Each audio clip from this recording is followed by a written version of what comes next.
democrático de direito, golpe de Estado, dano qualificado pela violência e grave ameaça contra o patrimônio da União e considerável prejuízo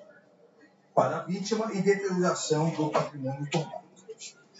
A partir disso, presidente, vamos à dosimetria da pena. Nós sabemos que o cálculo da pena deve ser realizado de acordo com o artigo 68 do Código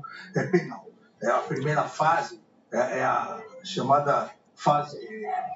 fixação trifásica da pena. Na primeira fase, nós levamos em conta as circunstâncias judiciais do artigo 59. E depois verificamos se há atenuantes ou agravantes e, somente por último, as causas de aumento e diminuição de pena. A dosimetria, como eu me referi, inicialmente deve levar em conta as circunstâncias judiciais, culpabilidade, antecedentes, conduta social, personalidade do agente, motivos, circunstâncias, consequências do crime, bem como o comportamento da vítima, e a partir disso, os vetores da fixação pelo magistrado devem ser necessário e suficiente, tanto para reprovação quanto para prevenção do crime, que hoje Vossa Excelência, presidente, a ministra Carmen, bem colocado, que o ministro Flávio Dino havia já dito na terça-feira, assim como eu e o ministro Fux não tem relação a dois dos réus, a questão da necessidade da prevenção, para se evitar que isso volte a ocorrer, infelizmente, e sabemos, todos nós, que na história republicana brasileira, na verdade, na história brasileira do Império também é a primeira vez que aqueles que tentaram, ou alguns até conseguiram o golpe de Estado e a abolição do Estado Democrático, eles estão sendo julgados pela mais alta corte do país. Então, reprovação e prevenção. Mas todos sabemos também que a questão da dosimetria, até por análise dessas circunstâncias, acaba tendo, às vezes, variações. E eu digo isso porque eu analisei,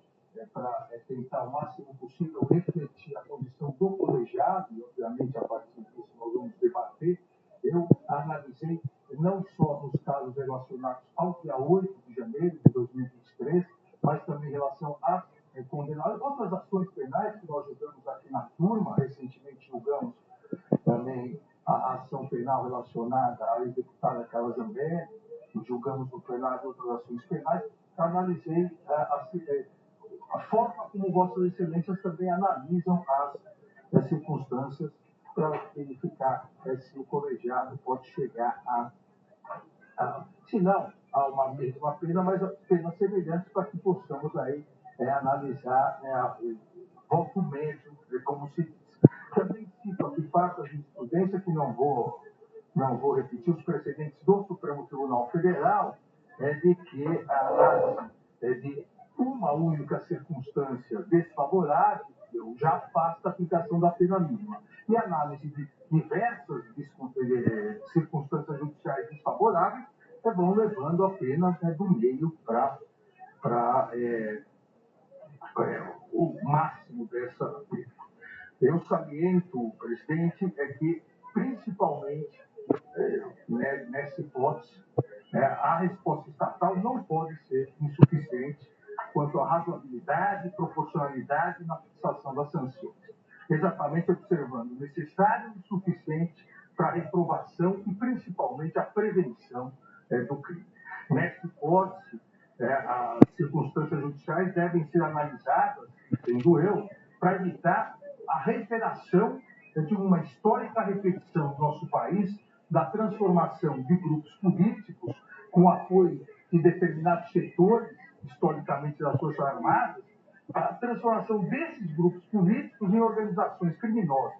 A reprovação e prevenção a partir da dosimetria da pena deve ser feita para desencorajar a tentativa de obstruir a manutenção da normalidade democrática em nosso país e a ideia de que a quebra do Estado de Direito é fácil para poder se perpetuar no poder, independentemente da vontade popular, independentemente do respeito às eleições livres e periódicas. A aplicação da justiça penal tem como fundamental importância demonstrar que a Constituição, ao consagrar o princípio da igualdade, determina a aplicação da lei sem qualquer discriminação, seja de raça, gênero, condição econômica, social ou ainda de poder político. O Supremo Tribunal Federal, em sua histórica e tradição missão de guardião da Constituição e defensor das liberdades públicas, demonstrou mais de uma vez que seus julgamentos são realizados com base na prova dos autos, em ação penal instaurada pela Procuradoria-Geral da República, sob a chefia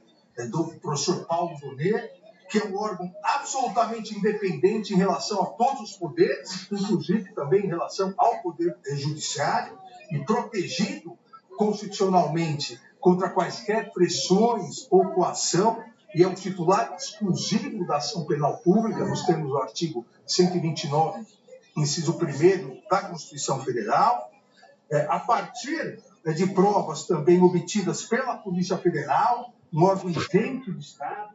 que realizou um sério, completo e competente trabalho investigativo sob o comando do seu diretor-geral, Dr. Andrei Passos. A aplicação da justiça penal deve ainda, obrigatório, integralmente, observar o devido processo legal, a ampla defesa e o contraditório, consagrados na presente ação penal, com atuação dedicada e competente de 59 advogados e advogadas que têm procuração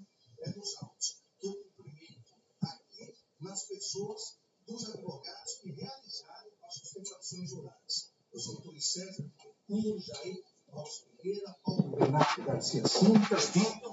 Demóstenes Torres, Elmar Novac, Matheus Milanês, Celso Bilardi, Paulo Amador Cunha Bueno, Andreu Farias e José Luiz Mendes de Oliveira Lima. Estendendo, entretanto, essa saudação a todos os demais advogados que participaram